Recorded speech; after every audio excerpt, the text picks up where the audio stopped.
शुरुआत होती है अफगानिस्तान के गजनी से, जहां पर सम्राट पृथ्वीराज चौहान को मोहम्मद गौरी ने बंदी बनाकर रखा है और आज ही पृथ्वीराज चौहान को सजा भी दी जानी है। मोहम्मद गौरी बार बार सम्राट से कहता है कि वह उसके सामने घुटने टेक दे। अगर सम्राट ऐसा कर देता है तो मोहम्मद गौरी उसे रिहा कर देगा, लेकिन पृथ्वीराज हमेशा की तरह घुटने टेक देने से साफ इनकार कर देता है। इसलिए सजा के तौर पर पृथ्वीराज को शेरों से लड़वाया जाता है, वो भी उस हालत में जब मोहम्मद गौरी ने पृथ्वीराज की दोनों आंखें निकलवा दी थी। सुना है पृथ्वीराज अकल का अमीर और कानों का धनी है और इसी बात का आज उसे जनता के सामने प्रमाण देना था। थोड़ी देर के बाद एक शेर को पृथ्वीराज की तरफ छोड़ा जाता है और पृथ्वीराज को उस शेर की आवाज को महसूस कर कर ही उसे मारना था। जब वो शेर पृथ्वीराज के नजदीक आता है तो पृथ्वीराज उसे बड़े ही आसान तरीके से मार देता है, लेकिन थोड़ी ही देर के बाद वहाँ पर दो शेर आ जाते हैं। उन दोनों शेरों को देखने के बाद जनता को ऐसा लगता है कि पृथ्वीराज चौहान का अब जिंदा रहना नामुमकिन है, लेकिन पृथ्वीराज उन दोनों शेरों को भी बड़े ही आसान तरीके से मार देता है। अब कहानी पहुंच जाती है फ्लैशबैक में,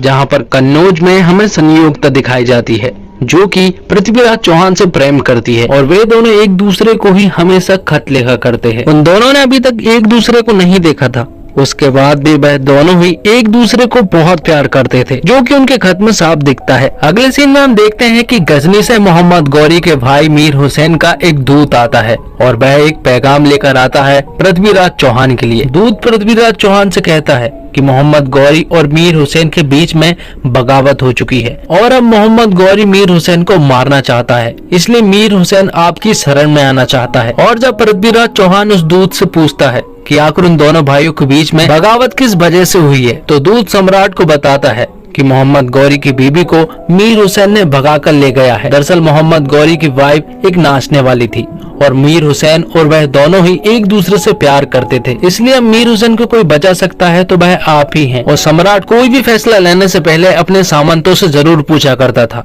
और जब वह अपने सामंतों से पूछता है तो काना काका पृथ्वीराज से कहते हैं कि एक नाचने गाने वाली के वजह से वह सुल्तान से क्यों भिड़ना चाहता है, तो सम्राट कहता है कि क्या नाचने गाने वाले की कोई इज्जत नहीं रहती। काका सम्राट से कहता है कि वह भूल गया है कि गजनी का महमूद बहुत ही खतरनाक आदमी है, तो सम्राट कहता है कि नहीं भूला है वो कि किस तरह से गजनी के महमूद ने सोमनाथ के मंदिरों को तोड़ा था और शिव के ज्योतिर्लिंग के टुकड़े को महमूद की मस्जिद के सामने रखा गया था ताकि आने जाने वाले उस ज्योतिर्लिंग के टुकड़े के ऊपर से निकल कर जाए और अपने पैर की धूल साफ करे। तो काका सम्राट से कहते हैं तो फिर मीर हुसैन को वह क्यों शरण देना चाहता है, तो सम्राट कहता है कि युद्ध के भय से वह अपना धर्म नहीं छोड़ सकता। शरण में आए हुए की रक्षा करना हिंदू का धर्म है और अपने रक्त की अंतिम बूंद तक मैं अपने धर्म का पालन करूंगा। इसलिए सारे सामंतों को सम्राट की बात माननी पड़ती है और अगले ही दिन वह मीर हुसैन को लेने के लिए चले जाते हैं। सम्राट ने मीर हुसैन को शरण तो दे दी थी, लेकिन सभी जानते हैं कि मोहम्मद गौरी अपने भाई से बदला जरूर लेगा और अगले ही दिन सम्राट के दरबार में मोहम्मद गौरी का एक दूत आता है और वो सम्राट से कहता है कि मीर हुसैन ने मोहम्मद गौरी की बीबी को भगाने का जुर्म किया है, इसलिए सम्राट मीर हुसैन को मोहम्मद गौरी के हवाले कर दे और चाहे तो सम्राट मोहम्मद गौरी की बीबी को अपने पास रख ले। तो सम्राट दूत से कहता है कि वह अपना सर काट कर दे सकता है, लेकिन शरण में आए हुए का कोई बाल भी बाका नहीं कर सकता और जब तक पृथ्वीराज का एक एक सिपाही एक एक सामंत जिंदा है जब तक मीर हुसैन हिंदुस्तान में सिर उठाकर जिएगा। दूत यहाँ पर सम्राट को युद्ध की चुनौती दे देता है और सम्राट भी युद्ध के लिए एकदम तैयार हो जाता है। अब आगे युद्ध की तैयारियां होने लगती है और जो युद्ध होने वाला है उस युद्ध को हम तराइन के युद्ध के नाम से जानते हैं, जैसे हमने हिस्ट्री की बुक में कई बार पढ़ चुके हैं। मोहम्मद गौरी की एक विशाल सेना थी, इसके बावजूद सम्राट पृथ्वीराज चौहान ने मोहम्मद गौरी को 17 बार युद्ध में हराया था, लेकिन इन युद्ध के बारे में इस फिल्म में कहीं भी मेंशन नहीं किया गया है। अब युद्ध प्रारंभ होता है और मोहम्मद गौरी की सेना की तरफ से कई सारे तीर सम्राट पृथ्वीराज चौहान की सेना की तरफ चलाए जाते हैं, लेकिन सम्राट ने इसका होमवर्क पहले से ही कर रखा था और अपने सामने एक विशाल ढाल बना देते हैं जिससे कि सारे तीर वहीं पर रुक जाते हैं। अब सम्राट इसी ढाल का फायदा उठाकर उन्हीं ढालों के पीछे से ढेर सारे तीर चलाए जाते हैं जो कि मोहम्मद गौरी की सेना को नहीं दिख पाते हैं और उन्हीं तीरों की मदद से मोहम्मद गौरी की सेना के कई सारे सैनिक मारे जाते हैं। सम्राट अपनी सेना को दोनों तरफ से आक्रमण करने का हुक्म देता है और सेना भी यही करती है, जिसके बाद वह मोहम्मद गौरी की सेना को चारों तरफ से घेर लेते हैं। आखिर में काका मोहम्मद गौरी को उसके हाथी से नीचे गिरा देते हैं और फिर सम्राट और मोहम्मद गौरी के बीच में फाइट होती है। दोनों के बीच में एक दमदार फाइट होती है, लेकिन आखिर में सभी को पता है कि क्या होने वाला है। सम्राट मोहम्मद गौरी को परास्त कर देता है और उसे बंदी बना लेता है, जिसके बाद मोहम्मद गौरी को कैद खाने में कैद कर लिया जाता है। और फिर एंट्री होती है सोनू सूद यानी कि चंद्रवर दाई की। चंद्रवर दाई कवि और ज्योतिष दोनों हैं और सम्राट के साए की तरह उनके साथ रहते हैं। यहाँ पर मोहम्मद गौरी चंद्रवर दाई से कहता है कि उसे मौत की सजा दे दी जाए, तो चंद्रवर दाई मोहम्मद गौरी से कहता है कि आप हारे हैं, और अगर पृथ्वीराज चौहान आपको मौत की सजा दे दे तो इसमें पृथ्वीराज चौहान की वजह नहीं होगी, बल्कि उनकी वजह तो तब होगी जब पृथ्वीराज हारे और वही आपको मौत की सजा भी दे। लेकिन ये सारी बातें मोहम्मद गौरी को बाउंसर जाती है, जिस पर चंद्रवर दाई कहता है कि अगली मुलाकात में वह उसे सब कुछ बता देगा। अगले दिन दरबार में सबको ऐसा लग रहा था कि पृथ्वीराज चौहान मोहम्मद गौरी को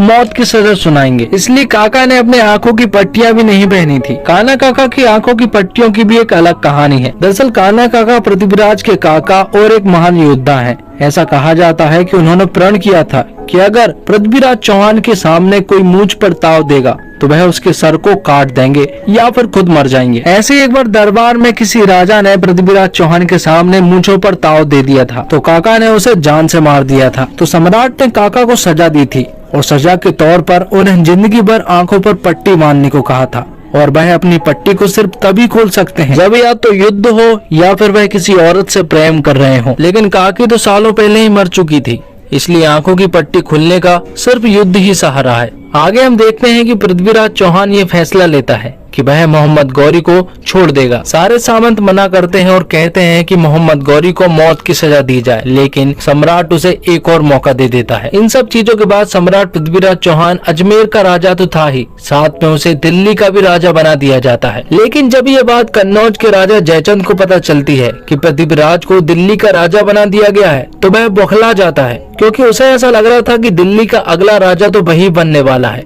लेकिन ऐसा नहीं हुआ। जयचंद की बेटी का नाम संयोगिता है और संयोगिता पृथ्वीराज चौहान से प्रेम करती है, लेकिन ये बात जयचंद को नहीं मालूम है, क्योंकि जयचंद को तो सिर्फ दिल्ली चाहिए है। अगले सीन में हम देखते हैं कि कन्नौज के राजा का एक दूत सम्राट के दरबार में आता है और वो दूत सम्राट से कहता है कन्नौज के राजा जयचंद राजसूय यज्ञ करने वाले हैं। और यहीं पर हमें राजसूय यज्ञ के बारे में पता चलता है कि पुराने समय में बड़े बड़े राजा राजसूय यज्ञ इसलिए करते थे ताकि वह अपनी सीमाएं बढ़ा सके और छोटे छोटे राजाओं से कर वसूल कर सके, और जो राजा कर नहीं देता था तो उनसे युद्ध करके जबरदस्ती कर वसूला जाता था। लेकिन यहाँ पर जयचंद सम्राट से तो कर नहीं वसूल सकता था, इसलिए जयचंद अपने पैगाम में सम्राट से आधी दिल्ली चाहता है, और अगर वह आधी दिल्ली नहीं दे सकता है तो फिर युद्ध के लिए तैयार रहें। तो सम्राट भी उससे कह देते हैं कि वह उसका निमंत्रण स्वीकार करते हैं, लेकिन युद्ध का। वहीं दूसरी तरफ जयचंद यहाँ पर एक और षड्यंत्र बनाता है, जिसमें वह उसी यज्ञ में संयोगिता का स्वयंवर कर देगा, और स्वयंवर में सम्राट के सारे दोस्त और दुश्मन शामिल होंगे। लेकिन सम्राट इस यज्ञ और स्वयंवर में शामिल नहीं हो सकता है, क्योंकि उसने जयचंद के निमंत्रण को ठुकराया है, और अगर सम्राट उसके निमंत्रण को एक्सेप्ट कर लेता तो उसे आधी दिल्ली देना पड़ता। और यहाँ पर संयोगिता जयचंद को बता देती है कि वह सम्राट पृथ्वीराज चौहान से प्रेम करती है और उसी से शादी करेगी, और अगर ऐसा नहीं होता है तो वह उसी यज्ञ में कूदकर जान दे देगी। जिसके बाद संयुक्ता अपने कमरे में चली जाती है। साथ में यहाँ पर जयचंद को ये भी पता चलता है कि जो इंसान निमंत्रण अस्वीकार करता है उसे पहले युद्ध में हराना पड़ता है, उसी के बाद यज्ञ हो सकता है। लेकिन इस रीत का भी उनके पास तोड़ था, जिस आदमी ने निमंत्रण अस्वीकार किया हो उसका पुतला बना दिया जाता है। तो यहाँ पर भी वह सम्राट का एक सोने का पुतला बना देते हैं और उसे दरबान के रूप में उनके महल के दरवाजे पर खड़ा कर दिया जाता है। और ये बात संयोगिता को भी पता चल चुकी थी, जिसके अगले ही दिन स्वयंवर और राजसूय यज्ञ दोनों ही होने थे। लेकिन संयोगिता यहाँ पर सबके सामने बता देती है कि वह सम्राट पृथ्वीराज चौहान से प्रेम करती है और उसी से शादी करेगी। इसलिए संयोगिता सम्राट के पुतले के पास जाती है और उसे माला पहना देती है। इससे पहले कि जयचंद कुछ कर पाता, हम देखते हैं कि सम्राट अपने काका और चंद्रवर दाई के साथ वहाँ पर आ रहा होता है। सम्राट को इस तरह आता हुआ देखकर संयोगिता उसे निहारने लगती है, क्योंकि उसने उसे पहली बार देखा था। और सम्राट के आते ही संयोगिता सम्राट के घोड़े पर बैठ जाती है और उसके साथ जाने लगती है। पृथ्वीराज को यहाँ पर निमंत्रण तो नहीं मिला था, इसके बावजूद वह यहाँ पर आया, लेकिन वह गलत भी नहीं था, क्योंकि वह अंदर नहीं आया था, उसने बाहर से ही संयोगिता को ले गया था। अब जब सम्राट ने संयोगिता को अपने महल में लेकर आ गया था तो पृथ्वीराज के घर के बुजुर्ग लोग सम्राट से कहते हैं कि उसने ये काम बहुत गलत किया। वे चाहते हैं कि वह संयोगिता को जयचंद के पास सम्मान के साथ वापस छोड़ाए, जिसके बाद हम जयचंद से बात करके बाकायदा उसके घर पर बारात लेकर जाएंगे। लेकिन यहाँ पर संयोगिता उस बूढ़े आदमी को ऐसी ऐसी बातें सुनाती है कि उनका मुंह बंद कर देती है। अगले दिन पूरे रीति रिवाज के साथ संयोगिता और पृथ्वीराज चौहान की शादी कराई जाती है, जिसमें सभी लोग मौजूद होते हैं और सभी खुश भी होते हैं। साथ ही उसे दरबार में ले जाकर बराबरी का दर्जा भी देता है और अपनी प्रजा की औरतों से कहता है कि वह डायरेक्ट ही संयोगिता को अपनी प्रॉब्लम बता सकती हैं। आगे हम देखते हैं कि पृथ्वीराज चौहान और संयोगिता कुल देवी के दर्शन करने के लिए जा रहे होते हैं। जाने से पहले वह काका से मिलता है और उनसे कहता है कि कुल देवी से उनके लिए वह क्या मांगे। तो काका उससे कहता है कि मेरी धरती और मेरे पृथ्वी के लिए मरने का पहला हक उसे हो। दूसरी तरफ हम देखते हैं कि जयचंद अपने सामंतों से कहता है कि वह गौड़पुर पर जाकर हमला करे और उसे अपने कब्जे में करे। तो जयचंद की पूरी सेना गौड़पुर की तरफ निकल जाती है। वहीं दूसरी तरफ सम्राट की सेना को भी ये पता चल चुका था कि जयचंद की सेना गौड़पुर पर अटैक करने वाली है, लेकिन प्रॉब्लम ये थी कि सम्राट यहाँ पर नहीं था, वह कुल देवी के दर्शन करने के लिए गया था। इसलिए ये युद्ध उन्हें बिना सम्राट के ही लड़ना था और इस बात से सभी लोग मान भी जाते हैं। अब क्योंकि युद्ध होना था, इसलिए काका अपनी आंखों की पट्टियों को निकाल लेते हैं और युद्ध करने के लिए गौड़पुर पहुंच जाते हैं। और फिर सम्राट की सेना और जयचंद की सेना के बीच में युद्ध होता है, जिसमें सम्राट की सेना वीरता से उनका सामना करती है। लेकिन यहाँ पर काका के साथ साथ 64 सामंत और सैनिक मारे जाते हैं, लेकिन ये युद्ध सम्राट की सेना जीतती है। सम्राट जब कुल देवी के दर्शन करके वापस आता है तो उसे एक धक्का सा लगता है, क्योंकि जब उसे पता चलता है कि उसके 64 सैनिक और सामंत शहीद हो चुके हैं, जिनमें काका भी शामिल थे, तो उसे बहुत बुरा लगता है। साथ ही यहाँ पर हम देख पाते हैं कि संयोगिता को भी काफी बुरा लग रहा था, क्योंकि लोग तरह तरह की बातें कर रहे थे। उन्हें ऐसा लग रहा था कि ये सारा युद्ध संयोगिता की वजह से ही हुआ है और ये 64 लोग संयोगिता की वजह से ही मारे गए हैं। आगे हम देखते हैं कि जो सामंत और सैनिक शहीद हुए हैं, उन्हीं के लड़के बच्चे सम्राट के पास आते हैं और उनसे कहते हैं कि उनकी जगह वो लेना चाहते हैं, ताकि वह अपनी मातृभूमि और सम्राट की रक्षा कर सके। इसलिए सम्राट उन्हें भगवा कलर की पगड़ी पहनाकर अपनी सेना में शामिल कर लेता है। आगे हम देखते हैं कि जयचंद गौड़पुर के युद्ध को भी पूरी तरह से हार चुका था और अब उसके पास कोई भी रास्ता नहीं था।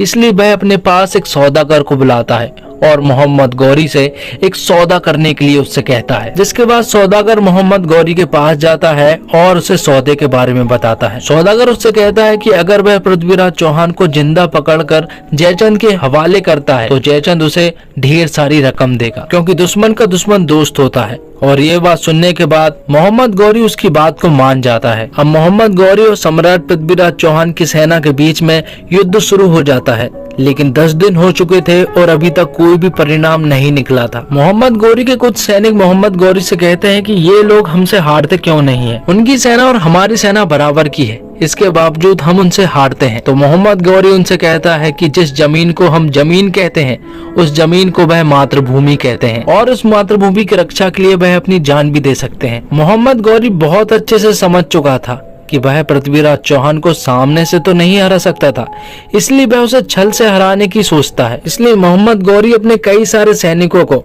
सम्राट पृथ्वीराज चौहान के लोग जहां पर रुके हुए थे वहां पर भेज देता है और रात में पृथ्वीराज चौहान के सैनिक जब सो रहे होते हैं तब उन्हें मार देते हैं और पूरे इलाके में आग लगा देते हैं। पृथ्वीराज चौहान को जब ये बात पता चलती है और जैसे वह बाहर आता है तो वह मोहम्मद गौरी के लोगों को मारने लगता है, लेकिन यहाँ पर मोहम्मद गौरी के कई सारे सैनिक पृथ्वीराज चौहान के सैनिकों पर तलवार रख देते हैं और इसी छल के कारण उसे बंदी बनना पड़ता है। और जब ये बात संयोगिता को पता चलती है कि पृथ्वीराज चौहान बंदी बन चुके हैं, साथ में उसे ये भी बताया जाता है कि मोहम्मद गौरी की सेना यहाँ पर कभी भी आक्रमण कर सकती है, इसलिए उन्हें इस शहर को छोड़कर चले जाना चाहिए। लेकिन संयोगिता उससे कहती है कि उसने पृथ्वीराज चौहान के साथ जीने मरने की कसम खाई थी, इसलिए वह सारे सामंतों की स्त्रियों को अपने पास बुलाती है, क्योंकि वह एक बहुत बड़ा यज्ञ करने वाली थी। और जैसे ही यहाँ पर यज्ञ समाप्त होता है, सारी औरतें उस यज्ञ में अपनी जान की आहुति दे देती हैं। आगे हम देखते हैं कि मोहम्मद गौरी चंद्रवरदाई से मिलता है, जो कि उनकी दूसरी मुलाकात थी। पहली मुलाकात में चंद्रवरदाई ने मोहम्मद गौरी से कहा था कि आप हारे हैं और अगर पृथ्वीराज चौहान आपको मार देते हैं तो इसमें पृथ्वीराज चौहान की विजय नहीं होगी, बल्कि उनकी विजय तो तब होगी जब पृथ्वीराज चौहान हारे और वही आपको मारे। मोहम्मद गौरी चंद्रवरदाई से कहता है कि अब उसकी सांस मिट चुकी है और अब पृथ्वीराज चौहान कुछ भी नहीं कर सकता, क्योंकि अब तो सम्राट के पास दोनों आंखें भी नहीं हैं। तो चंद्रवरदाई यहाँ पर मोहम्मद गौरी को एक बहुत ही सुंदर बात कहता है। वह कहता है जुगनुओं को गुमान है कि उन्होंने सूरज को कैद कर लिया। जुगनुओं को क्या पता कि उनके शहर में सूरज उगा ही कहाँ है। पृथ्वीराज चौहान के चाहने वालों को लगता है कि वह सूरज थे और उनके आगे गौरी समेत सब जुगनू। साथ में चंद्रवरदाई मोहम्मद गौरी से ये भी कहता है कि अभी तक उन्होंने सम्राट का शौर्य देखा कहाँ है, उन्होंने तो अभी तक उसे सिर्फ धोखे से ही हराया है। साथ में चंद्रवरदाई उससे ये भी कहता है कि सुल्तान के वीर सम्राट से चुनौती देकर लड़े और जब वे उससे लड़े तो उससे आहट करके लड़े। शर्त सिर्फ इतनी है कि जब भी उनका सैनिक उनसे लड़े